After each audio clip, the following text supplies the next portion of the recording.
အားလုံးပဲမင်္ဂလာပါ Adobe Village မှာဒီဝါသနာရှင်ညီကိုမောင်နှမများအားလုံးပဲမင်္ဂလာပါအဲ့တော့ကျွန်တော်တို့ဒီနေ့ဘာသင်ပေးမှာလဲဆိုတော့ဒီ Photoshop knowledge sharing tutorial video ဖြစ်တဲ့ဒီနေ့သင်ခန်းစာ video မှာကျွန်တော်တို့ဒီ Photoshop ထဲအောင်နော် wine paint effect ကလေးကိုဘယ်လိုမျိုးအသုံးပြုရမလဲဆိုတာနဲ့ပတ်သက်ပြီးတော့ကျွန်တော်ဒီနေ့သင်ပေးသွားမှာဖြစ်ပါတယ်ဟုတ်ပြီအဲ့တော့ကျွန်တော် wine paint effect ကိုဘယ်လိုအသုံးပြုရမလဲဆိုတာနဲ့ပတ်သက်ပြီးတော့ Photoshop ထဲမှာကျွန်တော်မရှင်းပြသေးခင်ပေါ့နော်အရင်ဆုံးဒီ effect လေးနဲ့ပတ်သက်ပြီးတော့ကျွန်တော်သိတဲ့လောက်ဘူးတုဒလေးတွေကိုနည်းနည်းလောက်လေးကျွန်တော်မျှဝေပေးခြင်းနဲ့ sharing လုပ်ပေးခြင်းတယ်ပေါ့နော်အဲ့တော့ဒီ wine paint effect ဆိုတာကျွန်တော်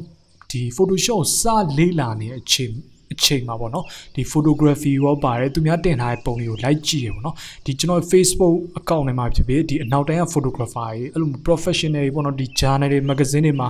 Photoshop manipulation တွေတင်နေတဲ့လုံးဝကမ္ဘာနိုင်ငံအသီးသီးက photographer တွေအဲ့လိုမျိုးဒီလိုမျိုး group ဖွဲ့ထားတဲ့ association တွေရှိအောင်เนาะဒီလိုမျိုးကျွန်တော် Facebook group တွေမှာသူတို့ရဲ့ portrait ပုံလေးတွေကိုတင်တဲ့ချိန်မှာပေါ့နော်ကျွန်တော်ဒီ camera ကနေပြီးရိုက်တဲ့ဓာတ်ရိုက်လိုက်တဲ့ပုံမျိုးမဟုတ်ဘဲနဲ့ပေါ့နော်သူတို့ရဲ့ဒီ portraitကောင်မလေးပဲဖြစ်ဖြစ်ကောင်လေးပဲဖြစ်ဖြစ်ကလေးလေးပဲဖြစ်ဖြစ်ပေါ့နော်ဒီ model ရဲ့မျက်နှာပုံမှာ effect ကလေးတစ်မျိုးမျိုးကိုကျွန်တော်ထည့်တာကိုကျွန်တော်စပြီးတော့တတိထားမိလာပေါ့နော်အဲ့တော့ကျွန်တော်နောက်ပိုင်းဒီ Photoshop အသုံးပြုတဲ့အချိန်မှာဒီ tutorial သင်ခန်းစာတွေမှာပေါ့နော်ဒီခေါင်းစဉ်တွေမှာအသုံးပြုရင်အသုံးပြုနေတူးတွေမှာပေါ့နော်ဒီ wine paint effect ကလေးကိုကျွန်တော်ဒါတွေ့သွားတယ်ဒီ effect ကလေးကိုကျွန်တော်သုံးတယ်လို့ထင်ပြီးတော့ပေါ့နော်ဒီနေ့သင်ခန်းစာဗီဒီယိုလေးကိုကျွန်တော် knowledge sharing ပြုလုပ်ခြင်းဖြစ်ပါတယ်အဲ့တော့အနောက်တိုင်းက photographer တွေဒီသူတို့ရဲ့ portrait ပုံလေးတွေမှာဒါဒီလို effect မျိုးလေးတွေကိုအသုံးပြုတယ်ပေါ့နော်တခြား effect တွေလည်းအများကြီးပါတော့ပါမှာပါသူ့ style နဲ့သူပဲပေါ့နော်ဒါပေမဲ့ကျွန်တော်ဒီနေ့သင်ခန်းစာလေးကိုလေ့လာခြင်းအပြင်ကိုယ့်ရဲ့ portrait ပုံတွေမှာသူများရဲ့ပုံတွေနဲ့မတူဘဲနဲ့အမြင်သစ်တစ်မျိုးကိုရစေမယ် feeling ခံစားချက် feeling တစ်ခုခုကိုပေးစေမယ်ဒီ effect လေးနဲ့ပတ်သက်ပြီးတော့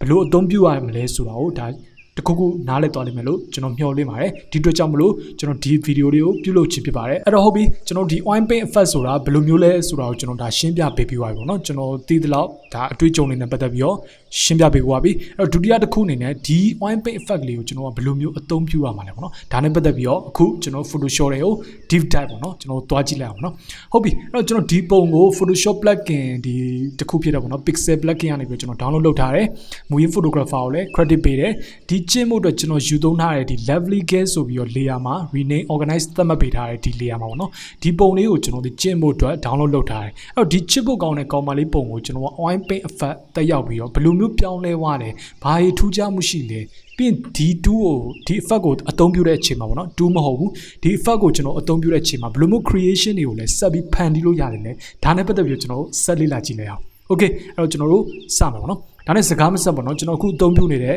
Photoshop version ဒီကျွန်တော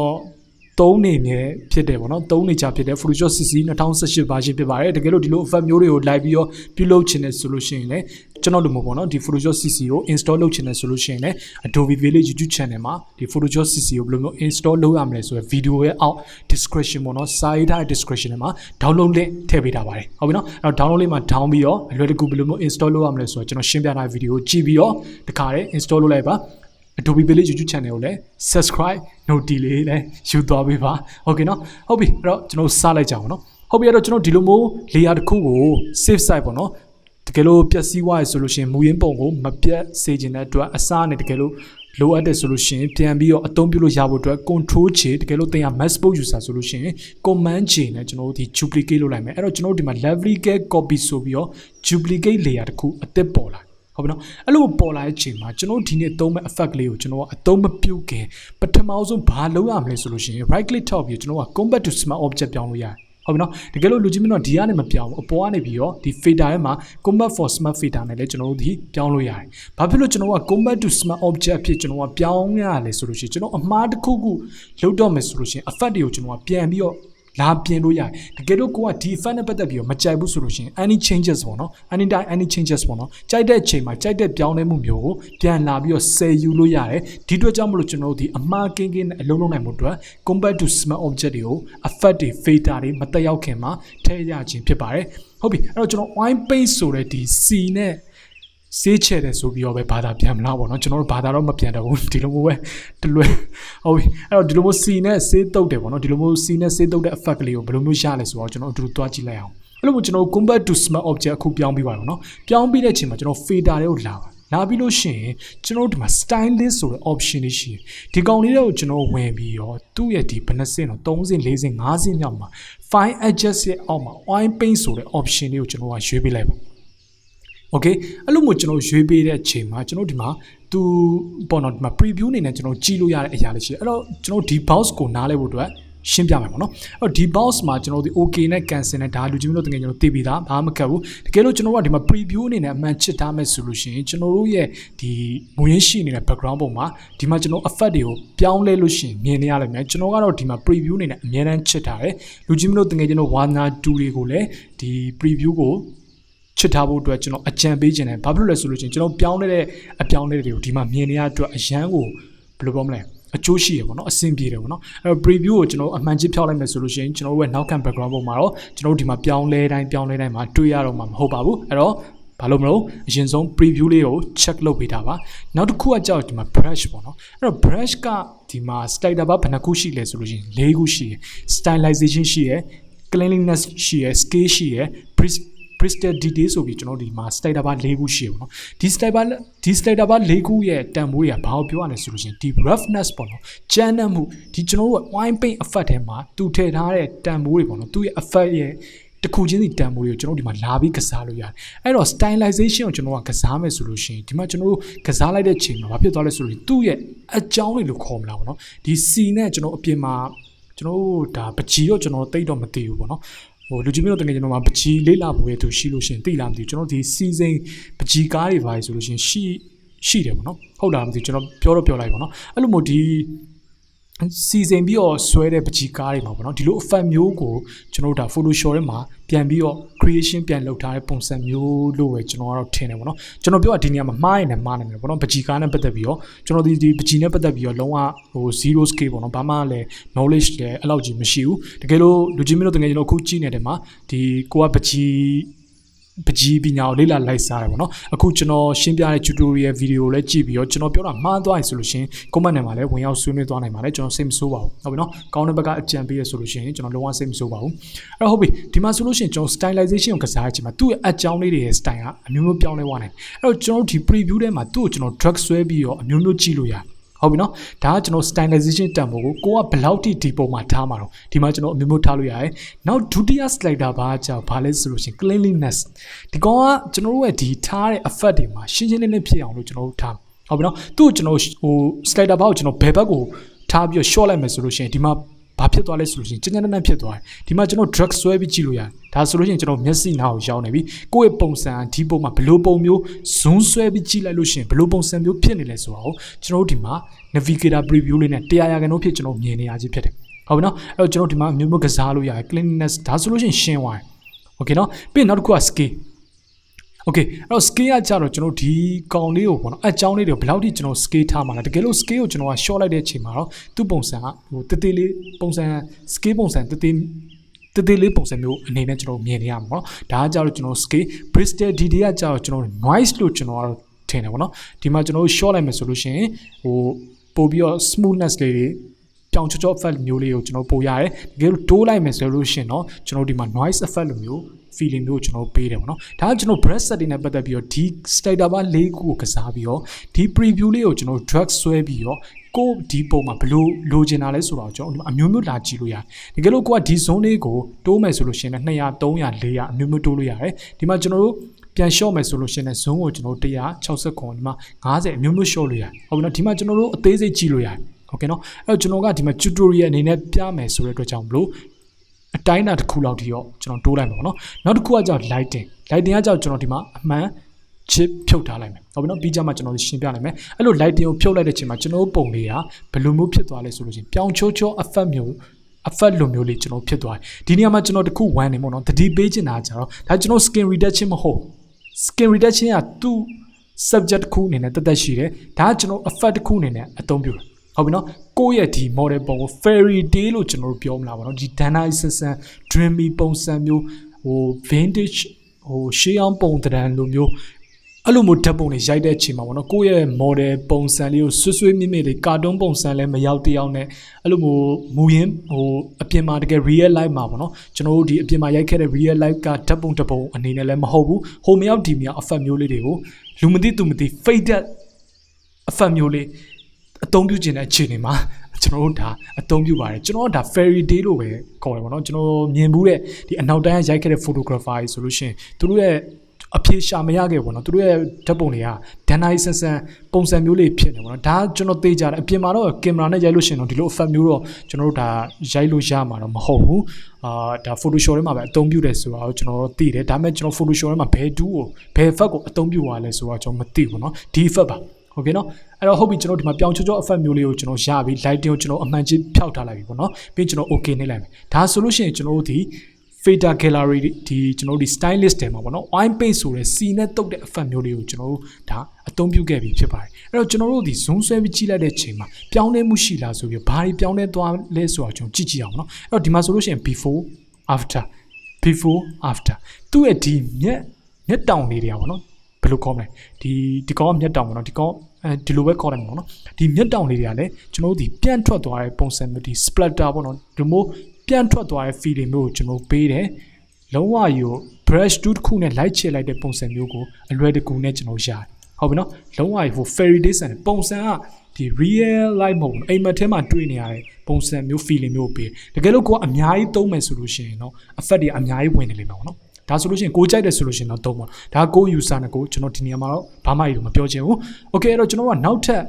effect တစ်ခုတက်ရောက်မှာပေါ့နော်အဲ့လိုမတက်ရောက်ခင်မှာတကယ်လို့လူကြီးမျိုးတကယ်ချင်းတော့ဒီမှာကျွန်တော် brush tool နဲ့ပေါ့နော်တကယ်လို့ကိုကမျက်လုံးကိုမတက်ရောက်စေချင်ဘူးဆိုလို့ရှိရင်လည်းဒီမှာကျွန်တော်လာချေလို့ရတယ်အဲ့တော့ကျွန်တော်ဒီမှာမချေပြတော့ဘူးနောက်ထပ် effect တစ်ခုတက်ရောက်ပြီးမှကျွန်တော်ဒီပေါင်းပြီးချေပြမှာနော်တကယ်လို့ကိုကနောက်ထပ်မချေနဲ့သေးဘူး fader ထဲမှာကျွန်တော်တို့ဒီ stylist ထဲမှာပေါ့နော် fader sorry ဒီမှာ oil paint ဆိုလို့ရှိရင်ကျွန်တော်ဒီမှာအမှန်ကြီးပြောင်းတယ်ဘာဖြစ်လို့လဲဆိုလို့ရှိရင်ကျွန်တော်ဒီမှာ layer mask ကိုရွှေ့ခဲ့လို့အဲ့တော့လူကြီးမျိုးတငယ်ချင်းတို့လည်းဒါတတိထားဖို့လိုတယ်အဲ့တော့ကျွန်တော်ဒီမှာ lovely get copy ဆိုပြီးတော့ဒီ layer လေးကိုကျွန်တော်တို့တေးချာလေးရွေးပေးထားဖို့လိုတယ်ဒါမှသာလည်းကျွန်တော်ဒီ fader ထဲမှာ stylist တွေဝင်ပြီးတော့ကျွန်တော်တို့ဒုတိယအချိန်ထပ်ဖြည့်မယ် oil paint effect လေးကအသက်ဝင်မှာဖြစ်ပါတယ်အဲ့တော့ဒီမှာနောက်ထပ် effect တစ်ခုကိုထည့်မယ်ဆိုလို့ရှိရင်လည်း effect တစ်ခုတော့မဟုတ်ဘူးเนาะဒီ effect ကိုပဲကျွန်တော်ကထပ်ပြီးတော့ multiply ပေါ့နော်အစတွေထပ်ချက်ဟိုမျက်စိရဲ့မြင်မှာပြောမယ်ဆိုလို့ရှိရင်ကျွန်တော် duplicate လုပ်လိုက်တယ်ဆိုတော့အခေါ်ပေါ်အသုံးလုံးနဲ့ကျွန်တော်ပြောလို့ရပါတယ်ဟုတ်ပြီနော်အဲ့တော့ကျွန်တော်ဒီမှာထပ်ပြီးတင်နိုင်မယ်အဲ့လိုမျိုးပဲကျွန်တော်နောက်ထပ် wine paint တွေဒီထဲမှာကျွန်တော်မကျင်တတ်သေးဘူးထပ်လို့ကျင်သေးရဆိုလို့ရှိရင်ဒီ layer လေးကို select လုပ်ပြီးတော့ဒီထဲမှာကျွန်တော် stylist တွေမှာအများကြီးထက်ကလာပြီးအသုံးပြုလို့ရတယ်ဒါဆိုလို့ရှိရင်ကျွန်တော်ဒုတိယအခေါက်ထပ်လုပ်လိုက်တဲ့ချိန်မှာပုံကတော်တော်လေးကိုဝါတယ်ပေါ့နော်လုံးဝနတ်သမီးလေးလိုပုံစံမျိုးလေးဖြစ်သွားတယ်အဲ့တော့ကျွန်တော်ကဒီ effect မှာမျက်လုံးမှာကျွန်တော်ကတိတ်ပြီးမတက်ရောက်စေချင်ဘူးဗျာဒီအတွက်ကြောင့်မလို့ကျွန်တော်ပထမပြောခဲ့သလိုပဲ layer mask ကိုယူပြီးတော့ brush tool ကိုယူပြီးတော့ foreground color ဘာလို့ကျွန်တော်တို့ဒီအမဲအောင်နဲ့ဒီမျက်လုံးသားလေးမှာကျွန်တော်တို့ဒီ light ချဲပေးလိုက်ရုံပဲဟုတ်ပြီနော်တကယ်လို့ကိုကနည်းနည်းလေးပဲပြောက်စီခြင်းနဲ့ဆိုလို့ရှိရင် opacity လေးကို short ပြီးတော့ light ချဲပေးလိုက်ပေါ့ဒါကို user နဲ့ကိုပါပဲဟုတ်ပြီနော် okay အဲ့တော့ကျွန်တော်ဒီမှာမျက်လုံးလေးကိုကြည်စေခြင်းတဲ့အတွက်ကြောင့်မလို့ light ချဲပေးလိုက်မယ်ဒါဆိုလို့ရှိရင်ကျွန်တော်ကျေနပ်ပြီလားဆိုလို့ရှိရင်ကျေနပ်ပြီဟုတ်ပြီနော်ဒီမျက်နှာလေးနဲ့ပတ်သက်ပြီးကျေနပ်ပြီအဲ့တော့ကျွန်တော်ဘာတွေပြောင်းလဲသွားလဲဆိုတော့စိတ်ဝင်စားဖို့ကောင်းတယ်အရန်ကိုမိုက်တယ်ပေါ့နော်ဒီ effect ကျွန်တော်ကြိုက်တယ်ပေါ့နော်ဟုတ်ပြီနော်ဟိုအရင်လဲ Photoshop နဲ့ပတ်သက်ပြီးတော့လဲလုံးယူထားမှလည်းမသိတာဘူးနည်းနည်းလေးပဲထည့်မယ်ဆိုလို့ရှိရင်ကျွန်တော်တို့ရဲ့ပုံလေးကဇုံဆွဲပြီးကြည့်ရပြီအဝေးကပဲကြည့်ရပြီအ portrait ပုံလေးကိုဘယ်လိုရိုက်ထားရလဲပေါ့နော်အရင်အောင်မိုက်ပါတယ်ဒါလူကြီးမလို့တကယ်ကျွန်တော်ကိုယ့်ရဲ့ photography portrait photography မှာပေါ့နော်တကယ်လို့ portrait ရိုက်တဲ့သူဆိုလို့ရှိရင်အဆင်ပြေအောင်ကျွန်တော်စေတနာနဲ့ဒီ file လေးကို knowledge sharing လုပ်ပေးခြင်းဖြစ်ပါတယ် okay အဲ့တော့ကျွန်တော်ဒီမှာ before နဲ့ after ကိုကျွန်တော်ကြည့်အောင်နော်မိုက်တယ်နော်ဒီမှာကျွန်တော် before after ဒါမှကိုကဒီမျက်တောင်လေးတွေကို shape ဖြစ်စေချင်တယ်ဆိုလို့ရှိရင်ဒီနားလေးတွေမှာတက်လေးထပ်ဝိုင်းပေးလိုက်ပေါ့ဟုတ်ပြီအဲ့တော့ကျွန်တော် effect ကိုတက်ရောက်ထားအောင်ကြည့်အောင်နော်ဟုတ်ပြီ okayဒါဆိုလို့ရှိရင်ကျွန်တော်အဆင်ပြေသွားပြီဟုတ်ပြီနော်လုံးဝဆွေးနေတဲ့ feeling မျိုးလေးနဲ့ဒီ wine paint effect လေးတုတ်ထားတဲ့ပုံကိုအခုလိုရှာတယ်ဟုတ်ပြီတော့ကျွန်တော်ဒီအပြင်မှာပေါ့နော်နောက်ထပ်တစ်ခုကိုကျွန်တော်ထပ်ရှင်းပြခြင်းတည်းဒါကဘာလဲဆို lighting နဲ့ပတ်သက်ပြီးတော့ lighting option နဲ့ပတ်သက်ပြီးတော့ lighting option ဆိုတာကျွန်တော်ဘာကိုပြောနေရတော့ဒီ wine paint effect တွေက lighting option ကိုကျွန်တော်မသုံးပြခဲ့ဘူးเนาะဒါနဲ့ပတ်သက်ပြီးတော့ရှင်းပြခြင်းတဲ့အတွက်ကြောင့်မလို့နောက်ထပ် layer တစ်ခုကိုကျွန်တော်ဒီ touch ယူမယ် control shift order e command shift option e နဲ့တကယ်လို့သင်က match both user ဆိုလို့ရှိရင်ပေါ့เนาะ match layer ဖြစ်ကျွန်တော်ပေါင်းလိုက်မယ်ပေါင်းပြီးလို့ရှိရင်ကျွန်တော်ဒီ layer 1မှာ merg match layer ဆိုပြီးကျွန်တော် rename ပေါ့เนาะမမေ့အောင်အတွက် organize လုပ်လိုက်မယ်အဲ့တော့ကျွန်တော်တို့ကနောက်ထပ် wine paint effect တစ်ခုတက်ရောက်မှာဖြစ်တဲ့အတွက်ကြောင့်မလို့ right click ထောက် combat to smart object ပြောင်းတကယ်လို့ဒီကနေမပြောင်းချင်ဘူးဆိုလို့ရှိရင်လည်း fader တွေကနေပြီးတော့ဒီမှာ combat for smart fader ကိုကျွန်တော်ဒီမှာ ပြောင်းလို့ရတယ်ဟုတ်ပြီနော်ပြီးရင်ကျွန်တော်ဒီမှာ stylist တွေကိုလာပြီးတော့ဘယ်လိုလာမှာတော့ wine paint တွေကိုထပ်ဝင်မယ်ဝင်ပြီးလို့ရှိရင်ကျွန်တော်ဒီမှာ lighting ကိုအမှန်ချစ်ပေးလိုက်ချစ်ပေးပြီးလို့ရှိရင်ကျွန်တော်ဒီမှာ angle နဲ့ shine နဲ့ဆိုတာရှိအဲ့တော့ angle ကိုကျွန်တော်ကဒီမှာနာယီပုံသဏ္ဍာန်မှာကျွန်တော်အမျိုးမျိုးကိုဖြစ်စေချင်တဲ့ direction ကိုကျွန်တော်ရွေးပေးလို့ရတယ်အဲ့လိုရွေးပေးလိုက်လို့ရှိရင်ကျွန်တော်ဘာဖြစ်သွားမလဲဆိုဒီမှာကျွန်တော် preview အနေနဲ့ကြည့်ရချိန်မှာပြောင်းလဲမှုတွေကိုကျွန်တော်တွေ့နေရတယ်ဟုတ်ပြီနော်ဒါကိုယ့်ရဲ့ Photoshop ဒီ ကျွန်တော်ကိုယ့်ရဲ့ Photoshop ပေါ်တော့ဖြစ်တယ်ကျွန်တော်ကိုယ့်ရဲ့ computer system ပေါ်မူတည်ပြီးတော့ဒီကောင်ဒီ run စားတဲ့အတွက်ကြောင့်မလို့နည်းနည်းများတော့ကြာတာမျိုးလေးတွေတော့ဖြစ်နိုင်ပါတယ်ဟုတ်ပြီနော်โอเคအဲ့တော့ကျွန်တော်ဒီမှာ angle တန်ဖိုးကိုအခု115အနေနဲ့ကျွန်တော်ဒီဥမာပြချင်တဲ့အတွက်ကြောင့်မလို့ရွေးထားလိုက်မယ်ပြီးရင် shine တန်ဖိုးကိုကျွန်တော်က 6.2 အဖြစ်ကျွန်တော်ထပ်တင်လိုက်ဟုတ်ပြီနော်တင်ပြီးလို့ရှိရင်ကျွန်တော် okay ကိုနှိပ်လိုက်မယ်နှိပ်ပြီးလို့ရှိရင်ကျွန်တော်ကတကယ်လို့မျက်နှာမှာတက်ရောက်စေခြင်းနဲ့ဒီအဖက်တိုင်းတပုံလုံးကိုတက်ရောက်စေခြင်းနဲ့ဆိုလို့ရှိရင်လည်းလူကြီးမင်းတို့တကယ်ကျွန်တော်တဘောပေါ့ဒါဆိုလို့ရှိရင်ကျွန်တော်တို့ရဲ့ကောင်မလေးအဖွားကြီးပုံသဏ္ဍာန်နဲ့အောင်နည်းနည်းဆင်သွားတယ်လို့ပဲပေါ့နော်မိုက်တယ်လုံးဝ attraction ရှိတယ်ဒါပေမဲ့ကျွန်တော်ကဒီပုံမှာဆိုလို့ရှိရင်ပေါ့နော်ကျွန်တော်ကဒီ tutorial အနေနဲ့ရှင်းပြရတဲ့သူဖြစ်တဲ့အတွက်ကြောင့်မလို့ဒီနောက်ခံ background မှာပဲကျွန်တော်တက်ရောက်စေခြင်းဒီလိုမျိုးတက်ရောက်စေခြင်းနဲ့ဆိုလို့ရှိရင်ဘယ်လိုမျိုးအသုံးပြုရမလဲကျွန်တော် layer mask မှာ invert mask ပြောင်းလိုက်ပေါ့ control I နဲ့ effect ကိုဖြောင်းလိုက်ပြီးရင် brush tool နဲ့ foreground color အဖြူရောင်ကိုကျွန်တော်ယူပြီးတော့နောက်ခံ background ကိုကျွန်တော်ဒီ roughness ပေါ့နော်ကျန်းနန်းပုံစံမျိုးနဲ့ဒီကျွန်တော်တို့ရဲ့ white paint effect တွေက lighting နဲ့ယူခဲ့တဲ့ effect တန်ဖိုးကိုနောက်မှကျွန်တော်တက်ရောက်လိုက်ဒါမှမဟုတ်ကိုက detail ကြတုပ်စေခြင်းနဲ့ဆိုလို့ရှိရင် zoom key နဲ့ space bar နဲ့ကျွန်တော်ဒီဆွဲပြီးတော့အနီးကကျွန်တော်တုပ်လို့ရတယ်အဲ့တော့ကျွန်တော်တို့ရဲ့ effect ကဘယ်လိုမျိုးတက်ရောက်နေလဲဆိုတော့ကျွန်တော်အခုလိုမျိုးလဲကြည့်လို့ရတယ် okay ဟုတ်ပြီအဲ့တော့ကျွန်တော်ဒီမှာ like ချင်မယ်ဒါလွယ်လွယ်လေးပဲเนาะကျွန်တော်တစ်စင်ချင်းစီပြနေတာကျွန်တော်ရှင်းနေနေဖြစ်စေချင်တဲ့အတွက်ဘာမှကြီးလူကြီးမျိုးတကယ်ကျွန်တော်ရှုံးမယ်မထင်ပါဘူး okay အဲ့တော့ကျွန်တော်တို့ effect လေးကဘယ်လိုမျိုးရသွားလဲဆိုလို့ရှိရင်ဒီမှာ before after ဒါကျွန်တော်နောက်က background ကိုပဲထည့်ခဲ့ရပါเนาะကျန်တဲ့လမ်းလေးဖြစ်စေချင်တဲ့အတွက်ကြောင့်မလို့ okay အဲ့တော့နောက်ဆုံးအဆင့်တစ်ခုအနေနဲ့ကျွန်တော်ဒီမှာစေတနာနဲ့ vignette effect လေးကိုပါဘယ်လိုမျိုးအလွယ်တကူထည့်လို့ရလဲဆိုတော့ကျွန်တော်ရှင်းပြပေးမယ်အဲ့တော့ကျွန်တော် Photoshop မှာ vignette ထည့်တဲ့ပုံစံပေါ့နော် level adjustment တွေအားနဲ့ထည့်တကယ်လို့နောက်တနည်းထည့်နေရှိသေးတယ်ပေါ့နော်ကျွန်တော် camera raw filter အဖြစ်ပြောင်းပြီးတော့လဲ lightroom နဲ့ slider bar တွေလိုပဲကျွန်တော်ဒီမှာ vignette effect တွားထည့်လို့ရတယ်ဒါ camera raw filter မှာထည့်တာဟုတ်ပြီနော်အဲ့တော့ကျွန်တော်တခါလေကြာလို့ရှိရင် camera raw filter ကိုတွားမှာပြင်းတဲ့အချိန်ကြာလို့ရှိရင်ဒီမှာကျွန်တော်တို့ level adjustment ကိုခေါ်တောင်းလိုက်တယ်တောင်းပြီးလို့ရှိရင်ကျွန်တော်ဒီမှာမှောင်လိုက်မယ်ပေါ့နော်သူ့ရဲ့ brightness level လေးကိုမှောင်ပြီးတော့ကျွန်တော်ဒီမှာ foreground color ကိုအမဲအောင်နဲ့ဆွတ်လုပ်ပြီးတော့ကျွန်တော်ဒီမှာပြန်ချဲလိုက်ချဲပြီးကျွန်တော် control D နဲ့သူ့ကျွန်တော်တို့ကဒီနေရာလေးကိုပေါ့နော်select လုပ်ပြီးတော့ focus ဖြစ်စေချင်တာပေါ့နော်ကျွန်တော်တို့ရဲ့မျက်စိကိုပုံကိုဒီလိုမျိုး presentation လုပ်တဲ့ချိန်မှာ Facebook တို့ Instagram တို့တခြား social media တွေလည်းဖြစ်နေမှာပေါ့နော်ကိုယ့်ရဲ့ပုံကိုဒီလိုမျိုး presentation လုပ်တဲ့ချိန်မှာဒီကြည့်တဲ့ viewer ရဲ့မျက်လုံးကိုဆွဲဆောင်မှုရှိအောင်လို့ vignette ကိုကျွန်တော်အခုလိုမျိုးထည့်လိုက်တယ်တကယ်လို့လူချင်းမျိုးတငယ်ချင်းတို့ကဒီမှာ adjustment လုပ်စီခြင်းနဲ့ဆိုလို့ရှိရင်လည်းလုပ်ချင်တယ်ဆိုလို့ရှိရင်ဒီမှာလုပ်လို့ရတယ်တကယ်လို့ကိုကဒီ feather တန်ဖိုးလေးကိုပြောင်းမယ်ဆိုလို့ရှိရင်လည်း window တွေကိုလာပြီးတော့ဒီမှာကျွန်တော် properties တန်ဖိုးတွေကို feather ဘေးနာ feather တန်ဖိုးတွေကိုကျွန်တော်ဒီမှာလာပြောင်းလို့ရတယ်ဒါကကျွန်တော်တို့မလုပ်တာတော့ကျွန်တော်နောက်ဆုံးဒီသင်ခန်းစာနဲ့တော့ကျွန်တော်မဆိုင်ဘူးเนาะ vignette ထည့်လိုက်တာ okay เนาะဟုတ်ပြီအဲ့တော့အားလုံးပဲဒီနေ့ tutorial video လေးကိုကြိုက်နှစ်သက်မယ်လို့မျှော်လင့်ပါတယ်အဲ့တော့ကျွန်တော်နည်းနည်းလောက်လေး recap ပြန်လုပ်ပေးမယ်ပေါ့နော်ဒီနေ့သင်တဲ့ခေါင်းစဉ်ကဘာလဲကျွန်တော်ဒီ oil paint ဆိုတဲ့စီနဲ့တုပ်တဲ့ effect လေးပေါ့နော်အဲ့တော့ကျွန်တော်ဘယ်လိုမျိုးပြောင်းလဲမှုရလဲဆိုလို့ရှိရင်ပါဇက်ကနေပြောလို့ရှိရင်မျက်စိရဲ့မြင်မှာမဟုတ်ဘူးကျွန်တော်ဒီမှာ before နဲ့ after ဆိုပြီးတော့ဒီ oil paint effect လေးကိုကျွန်တော်အခုလိုမျိုးမြင်ရမှာဖြစ်ပါတယ်ဒီမှာကျွန်တော် skin tone လေးတွေလည်းပြောင်းလဲသွားတယ်ပေါ့နော်အဲ့တော့ဒါ skin reduction မဟုတ်ဘူးเนาะဒါတော့ကျွန်တော်ကိုယ်ပဲပြသိစေချင်တယ်okay အဲ့တော့ကျွန်တော်ဒီလို oil paint effect လုပ်တဲ့ချိန်မှာပထမဆုံးဘာသတိထားမလဲ combat to smart object အနေနဲ့ပြောင်းပြီးတော့ကျွန်တော်ဒီcombat to smart object ပြောင်းပေးဖို့လိုရပေါ့နော်ပြောင်းပေးပြီးတော့မှဒါလည်းကျွန်တော်ဒီ stylist တွေဝင်ပြီးတော့ oil paint ထဲမှာကျွန်တော်ဒီ oil paint effect box ထဲမှာပေါ့နော် slider bar တွေကိုကစားပြီးတော့အသုံးပြုလို့ရတယ်တကယ်လို့ကိုမတက်ရောက်ချင်တဲ့အပိုင်းတွေကိုဖယ်ချင်တဲ့ solution နဲ့ကျွန်တော် layer mask လေးကို foreground color အမဲအောင်နေနဲ့ကျွန်တော်ပြန်ပြီးတော့ဖယ်လို့ရတယ်တကယ်လို့ဖယ်ရမယ့်အရာများတဲ့ solution နဲ့ငကိုတွေကinvert mask ပြောင်းပြီးတော့ foreground color အဖြူအောင်နဲ့လည်းပြောင်းပြန်သဘောတရားရကျွန်တော်ပြန်ချယ်လို့ရတယ်ပြီးရင်ကျွန်တော်ဒီမှာနောက်တစ်ခုဒုတိယအဆင့်အနေနဲ့ဒီ match layer မှာကြာတော့ကျွန်တော်ဒီ oil paint effect box တွေက lighting ဆိုတဲ့ effect လေးနဲ့ပတ်သက်ပြီးတော့ကျွန်တော်ရှင်းပြပေးခဲ့တယ်ဟုတ်ပြီနော်ဒါဒီ layer ဟုတ်ပြီနော်ပြီးရင်နောက်တစ်ခုကကြာတော့နောက်ဆုံးဆင့်ဒီ tutorial video နဲ့တော့ကျွန်တော်မဆိုင်ပါဘူး vignette effect လေးကိုဘယ်လိုမျိုးလွယ်လွယ်ကူကူပဲထည့်လို့ရလဲဆိုတော့ရှင်းပြရင်လည်း ကျွန်တော်ရဲ့ဒီနေ့ Photoshop knowledge sharing tutorial တစ်ခုဖြစ်တဲ့ wine paint ဆိုတဲ့စီနဲ့တုပ်တဲ့ effect လေးကို Photoshop ထဲမှာဘယ်လိုမျိုးထည့်ရမလဲဆိုတဲ့ video လေးကတော့ဒီနေ့ဒီလောက်ပါပဲအားလုံးပဲဒီ video လေးကိုကြိုက်နေတတ်တယ်ဆိုလို့ရှိရင်လည်းကျွန်တော်ကိုပြန်ပြီးတော့အထောက်ပံ့ support ပေးရအနေနဲ့ like and share လေးလုပ်သွားပေးလို့ရပါတယ်နောက်ပြီးသိချင်တဲ့အကြောင်းအရာလေးရှိသေးတယ်ဆိုလို့ရှိရင်လည်းဒီ video ရဲ့ comment ထဲမှာဝင်မှန်ပေးသွားလို့ရပါတယ်ပြီးရင်ကျွန်တော်ရဲ့ YouTube channel လေးကိုလည်း subscribe note လုပ်ထားပေးပါဒီ Adobe